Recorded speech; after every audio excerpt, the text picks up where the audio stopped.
Baik, kita bertemu kembali di video tentang pembelajaran pemrograman web 2. Pada pertemuan ini atau video ini kita mempelajari dasar-dasar pemrograman web menggunakan PHP.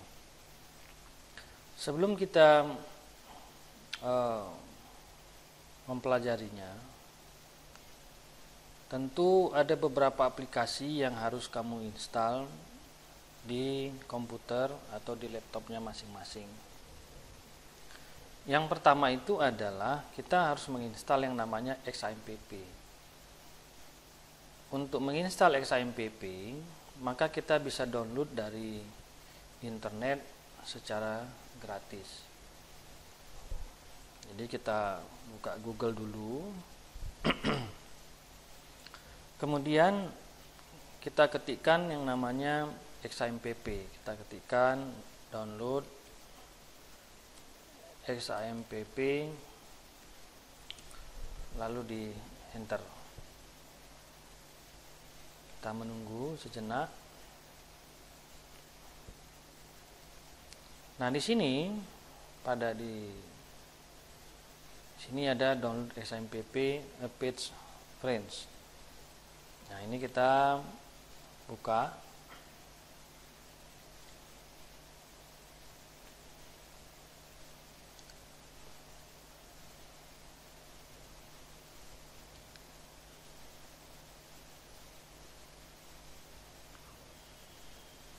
Kemudian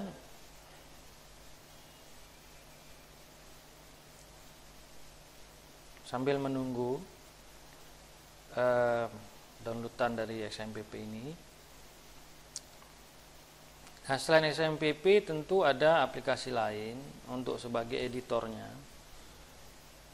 yaitu untuk mengetikkan coding program tersebut menggunakan yang namanya Notepad++, boleh, menggunakan Visual Code boleh, atau mungkin yang lain boleh, atau seperti misalnya Rabbit PHP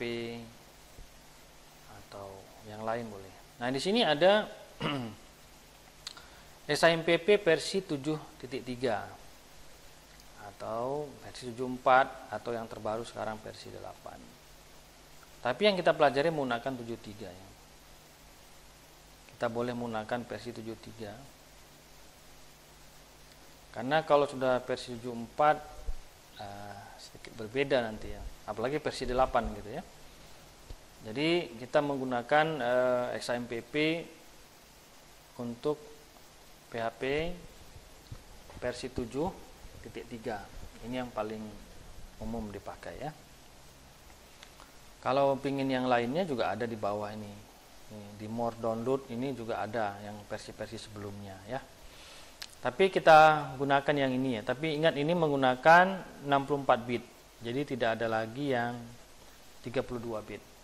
Oleh karena itu perhatikan komputernya masing-masing atau laptopnya menggunakan Windows yang 64 bit.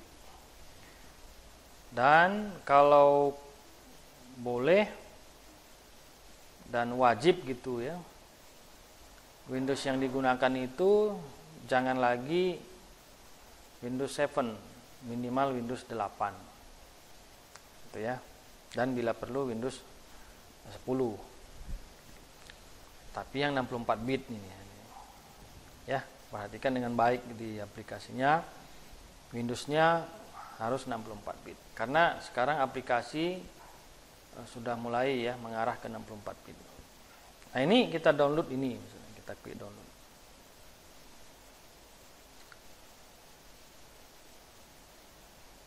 Nah, setelah kita download,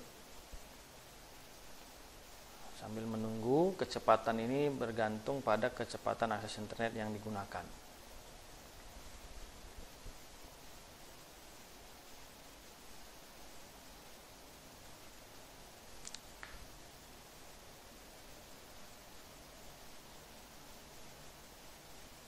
Sambil menunggu ini, kita juga bisa menggunakan yang namanya aplikasi, yaitu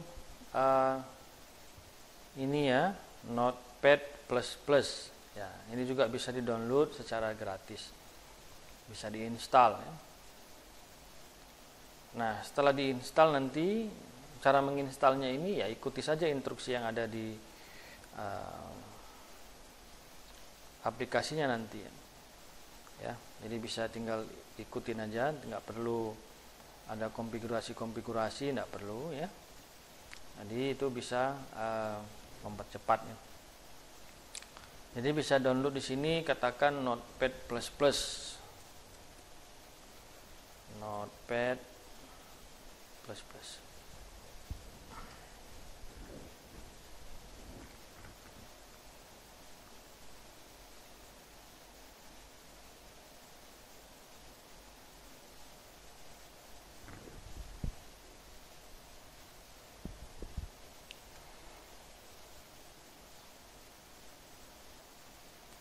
Ya, ini kapasitasnya lumayan besar ya untuk aplikasi XMPP ini.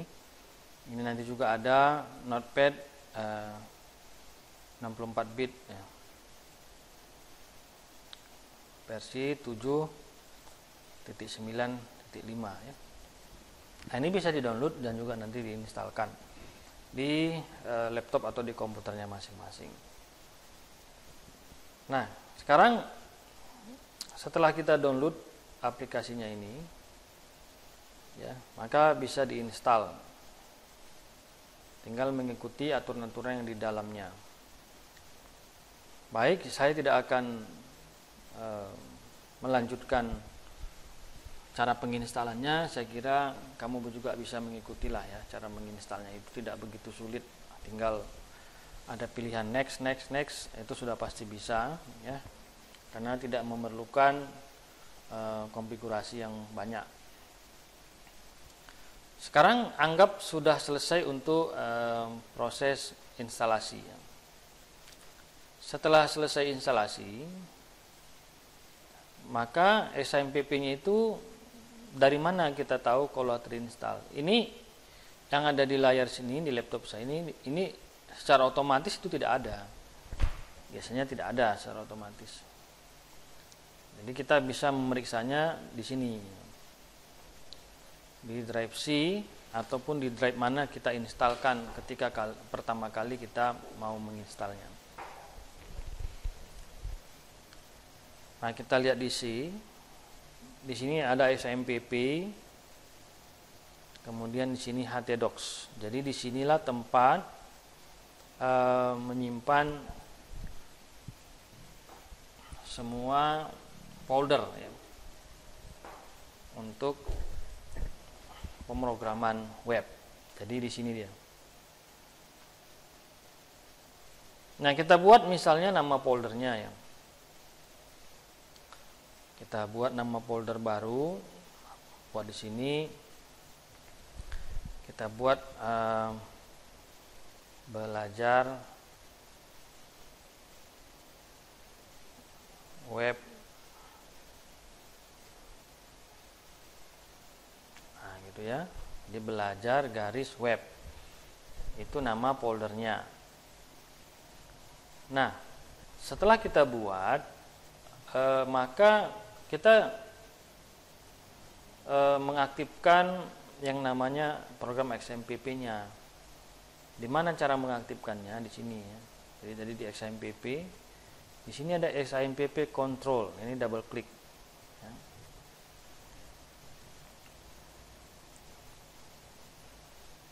Nah, di sini ada logonya. Ini. Ya, jadi kalau sudah double klik, ini ada logo seperti ini. Menandakan dia sudah aktif. Lalu kita double klik ini untuk melihat keaktifannya.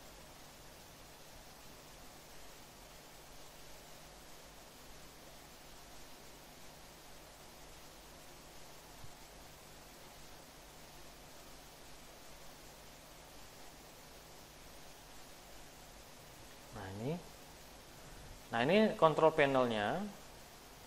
Di control panel ini ada dua yang harus aktif, yaitu Apache dan MySQL.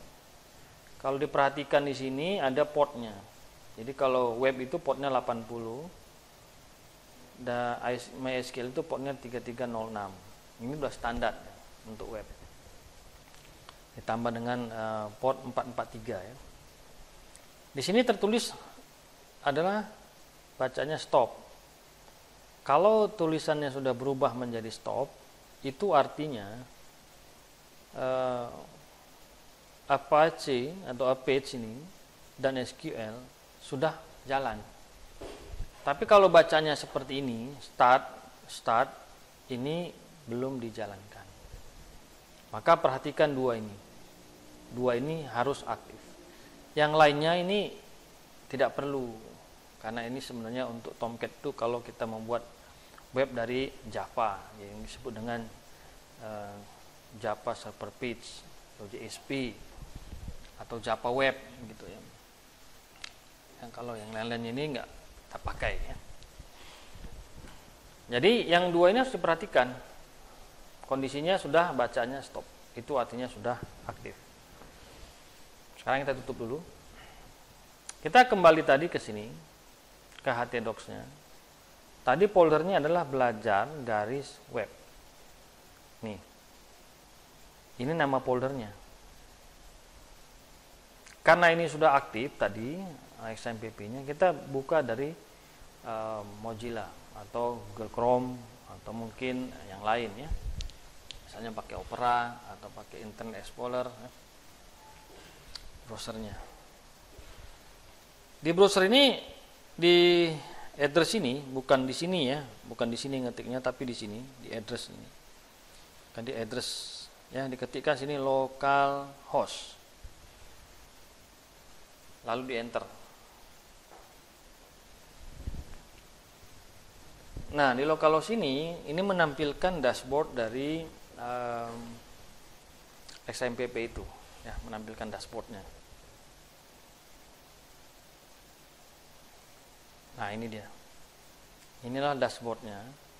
XMPP, Apache, MariaDB, PHP, dan Perl. Ini versi 7.8 ya. Nah, ini dia menandakan bahwa aplikasi itu sudah bekerja. Ya, sudah bekerja ini sekarang. Atau sedang jalan gitu ya. Atau sudah aktif. Nah, sekarang kita ingin membuka ini tadi, belajar web ini tadi. Maka kita panggil di sini nama foldernya, yaitu belajar garis web. Enter. Nah, tampilannya seperti ini gitu. Kita lihat di sini ada tulisan Apache versinya 2.4.39 Windows 64 OpenSSL dan seterusnya menggunakan PHP 7.3 dan bekerja pada port 80. Kenapa tampilannya seperti ini ketika dipanggil foldernya? Karena masih kosong. Tidak ada isinya. Coba kita lihat di sini ya. Kita double klik ini. Nah, ini tidak ada file di sini yang bisa diakses. Sehingga kita memerlukan file tersebut kita buat. Nah, buatnya bagaimana? Menggunakan coding PHP tentunya kan. Ekstensinya juga PHP. Jadi kita buat file sini. Kita buat file new dokumen misalnya, lalu kita buat sini nama filenya index.php. Nah, jika ada pertanyaan seperti ini, perhatikan if you change file extension the flag might become unusable, ya kan? Are you sure to want to change? Maksudnya apa nih? Jika Anda ingin mengubah ekstensinya, kemungkinan tidak bisa digunakan. Karena tadi kan kita buat menggunakan teks dokumen kalau kita rubah. Jadi bukan teks dokumen lagi, yang nggak ada masalah. Boleh kan? Kita rubah. Are you sure? Apakah Anda yakin untuk merubahnya? Ya, yes. Maka sudah berubah menjadi index.php. Itu secara standar begitu kalau halaman website. Bisa juga menggunakan home. Home.php. Boleh. Jadi pilih satu dari antara dua itu. Boleh menggunakan home.php. Boleh juga menggunakan index.php. Saya lebih suka menggunakan index.php karena itu udah biasa digunakan ya. Nah, sekarang kita refresh nih. Tadi kan belum ada filenya. Kalau kita lihat di sini kan, ini sudah ada filenya nih. Ya, xmpp htdocs web. Jadi dipanggil sini belajar web ini. Localhost _ belajar web. Jadi folder yang ini dipanggil di sini gitu. Ya. Kita refresh nih. Nah, jadi kosong. Karena filenya tidak ada isi. Kalau tadi nggak ada file, tampil yang seperti tadi. Ya kan? Tampil seperti ini.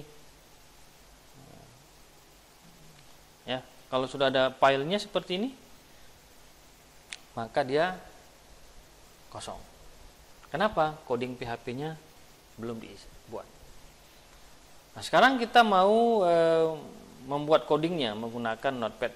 Ya, kita klik kanan ini misalnya, kita open atau kita edit with Notepad++.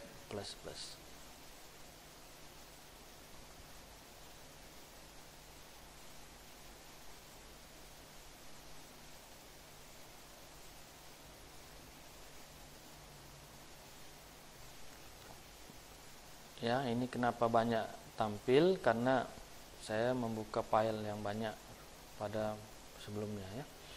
Nah, ini sekarang index.php. Di index.php ini, file ini bisa kita sisipkan yang namanya HTML, bukan hanya coding PHP-nya. Tapi coding PHP semua juga nggak apa-apa, boleh juga tergantung kebutuhan. Kalau memang tidak perlukan coding HTML juga boleh. Kalau memang diperlukan HTML-nya dibuat juga boleh, gitu ya. Nah, itu bisa kita buat sendiri dengan sesuai dengan kebutuhan. Katakan di sini kita menggunakan HTML, maka kita buat sini coding HTML-nya menggunakan HTML versi 5. Jadi kalau HTML versi 5 itu biasanya awalnya seperti ini ya. Jangan salah. Nah, kemudian kita buat sini head ya.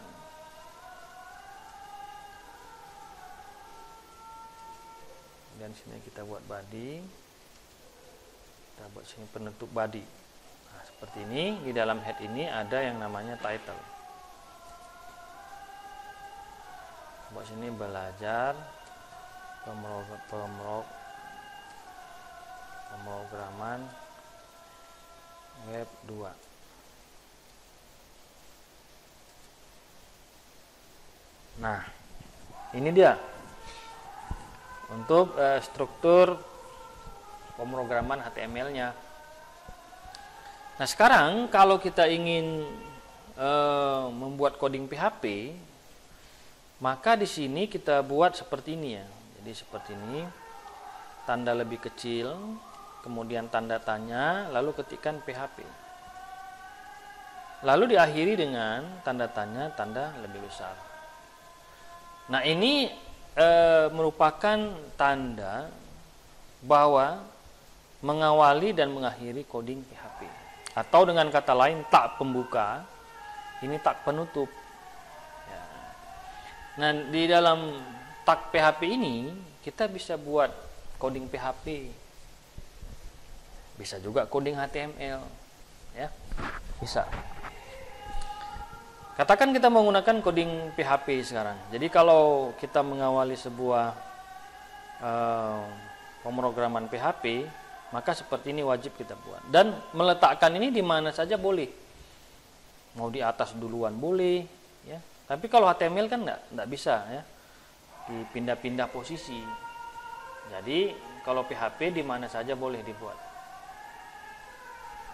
Kita katakan di sini ya. Kita buat. Nah, apa yang kita bisa ketikkan di sini? Coding PHP itu yang pertama adalah kita buat misalnya untuk penulisan komentar. Kita buat komentar itu ada 3 cara. Paling tidak 3 cara. Seperti ini. Menggunakan garis miring 2 kali. Ini menulis komentar. Komentar ini tidak dijalankan atau tidak digunakan sebagai perintah. Dia sebagai catatan saja. Nah, catatan itu apa mau kita buat? Ya, katakanlah di sini uh, kita buat sini author misalnya, ya buat nama, misalnya nama saya di sini. Nah, ini tidak dijalankan atau tidak dioperasikan oleh PHP karena dianggap sebuah komentar. Ini namanya komentar satu baris. Gitu. Bisa juga komentar itu menggunakan seperti ini. Ini juga komentar. Kita buat misalnya di sini tanggal. Misalnya tanggal hari ini 14 April 2021. Nah, ini komentar juga. Komentar satu baris. Ada juga komentar yang lebih dari satu baris atau komentar panjang menggunakan seperti ini. Ya. Nah, seperti ini. Ini adalah komentar yang banyak baris atau mungkin mendeskripsikan sesuatu, menjelaskan sesuatu di sini yang panjang dalam bentuk kalimat misalnya ya. Jadi ini dalam bentuk kalimat yang panjang. Itu adalah komentar. Komentar-komentar ini apakah wajib kita buat? Ya tidak ada yang wajib. Hanya saja kita menandai itu adalah file apa. Atau menjelaskan tentang hal tertentu. Bisa. Ini namanya komentar. Jadi komentar bisa 3 cara. Menggunakan garis miring 2 kali. Menggunakan tanda pagar. Atau menggunakan garis miring bintang dan diakhiri bintang garis miring. Nah, itu tinggal pilih sesuai dengan kebutuhannya apa. Kemudian selain kita membuat komentar, di dalam PHP itu kita juga bisa membuat sebuah variabel. Variabel ini kalau di PHP diawali dengan tanda string atau di tanda $. Kita bilang, tapi biasa kalau orang komputer tanda string sepertinya. String. Katakan nama.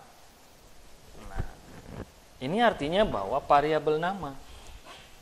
Jadi di dalam PHP itu kalau kita ingin membuat sebuah variabel wajib menggunakan yang namanya tanda string atau tanda $. Nah, itu wajib. Ini katakan nama sama dengan kita menggunakan kutip ganda. Kenapa? Karena merupakan string. Nama misalnya.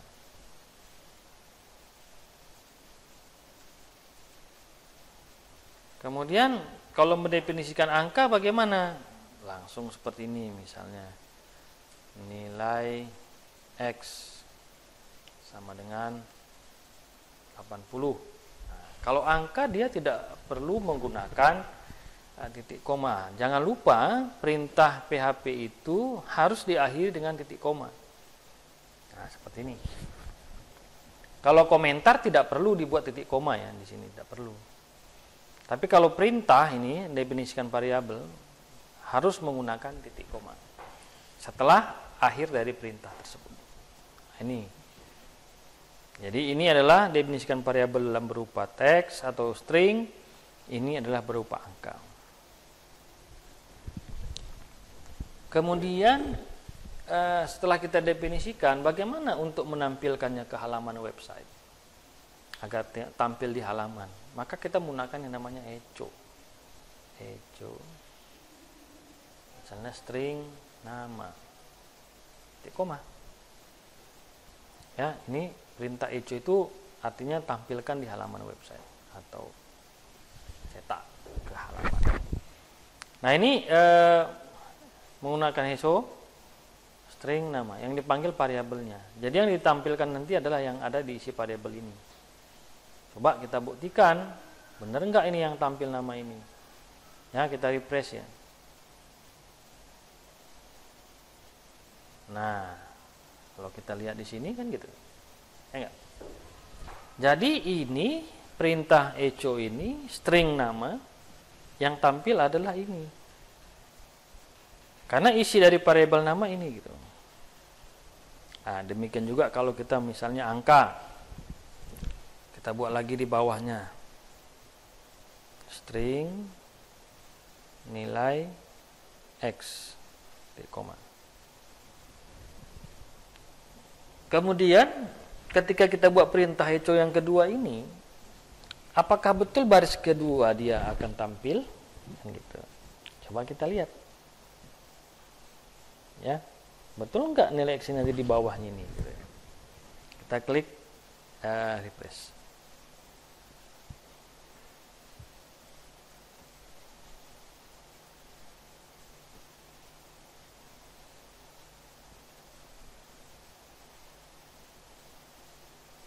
Nah ini. Nilainya rapat di samping nama ini. Padahal perintahnya di bawah nama. Lalu mengapa hasilnya malah ke samping? Gitu ya.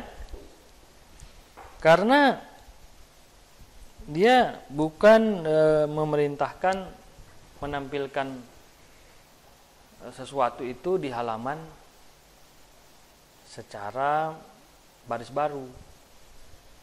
Ya, dia akan ke samping terus. Sehingga kita memerlukan yang namanya perintah HTML. Maka di sini kita buat perintah HTML-nya. Di sini kita buat. Untuk membuat perintah HTML di dalam perintah PHP, kita tetap menggunakan echo. Echo kutip ganda harus pakai, yaitu perintah HTML. Nah, ini. Jadi perintah ini untuk memindah bariskan ke baris berikutnya di bawahnya, di bawah dari nama ini. Kita refresh. Nah, pindah dia. Karena sudah ada perintah BR di sini. Ya.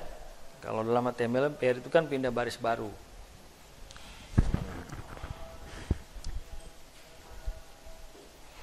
Kemudian dalam PHP juga perintah-perintah dasarnya untuk membuat sebuah penjumlahan matematik. Kita buat lagi di sini menggunakan BR tadi.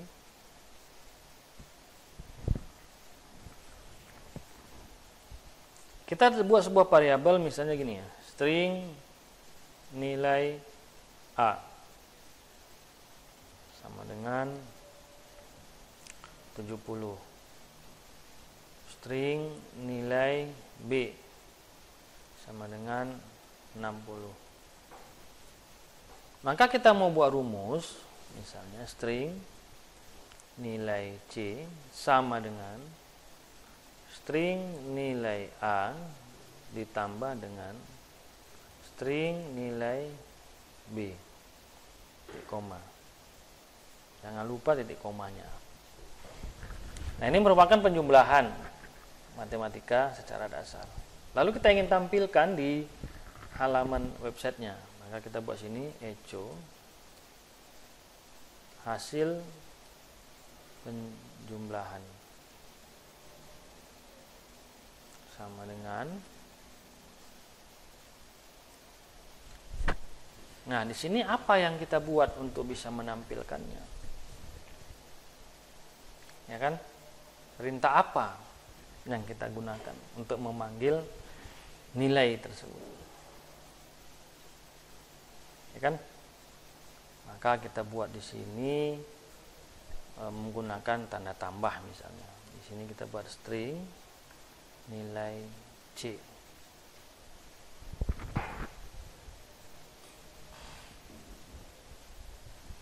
Atau kita buat perintah misalnya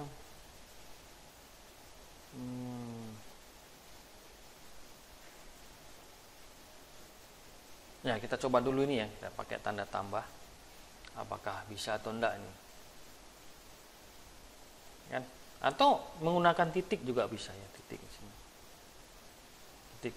Nah, seperti ini ya. Titik itu artinya concate ya. Concate itu menyertakan atau menggabungkan. Coba kita buat ya.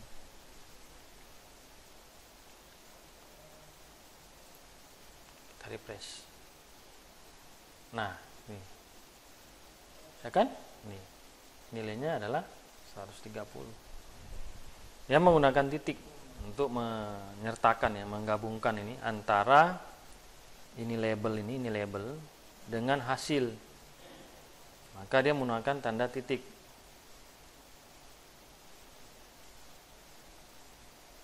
Ya, ini. Ya, menggunakan tanda titik. Itu adalah perintah dasar untuk belajar yang namanya PHP. Jadi dia definisi variabel ini ketentuannya sama dengan algoritma. Maka lihat di algoritma, pelajaran algoritma, syarat-syarat atau ketentuan untuk membuat variabel itu sama. Hanya saja kalau dalam PHP ini, dalam variabel, kata yang sama jika hurufnya berbeda, jenisnya, yang satu huruf kecil, misalnya ini adalah nilai B atau nilai A ini. Kita buat lagi satu nilai di sini, katakanlah kita buat nilai di sini, string, tapi N-nya huruf besar, nilai A sama dengan 50. Nah, walaupun ini bacaannya sama, tapi karena satunya ini adalah huruf I-nya besar, maka ini dianggap beda. Ya, dianggap beda. Ya, sehingga ini perlu diperhatikan ya, kalau kita mendefinisikan variabel itu harus memperhatikan penulisan hurufnya. Seperti ini kan bacaannya sama, nilai A itu bacaannya sama dengan yang di bawah ini. Bedanya karena huruf besarnya satu, ini dianggapnya beda. Jadi bukan bergantung apa yang bacaan variabel itu, tapi huruf yang diketikkan, formatnya apakah huruf besar atau huruf kecil.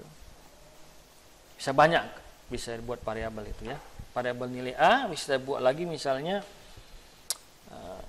N-nya kecil seperti ini ya. Kita juga bisa buat nilai. Tetapi A-nya huruf besar gini. A. Ini dianggap beda. Ya, walaupun bacaannya sama. Itu kalau kita membuat coding PHP secara dasar. Ya, ini silakan diperhatikan sendiri di tempatnya masing-masing, atau yang sudah memiliki laptop atau komputer ya, boleh diperhatikan caranya.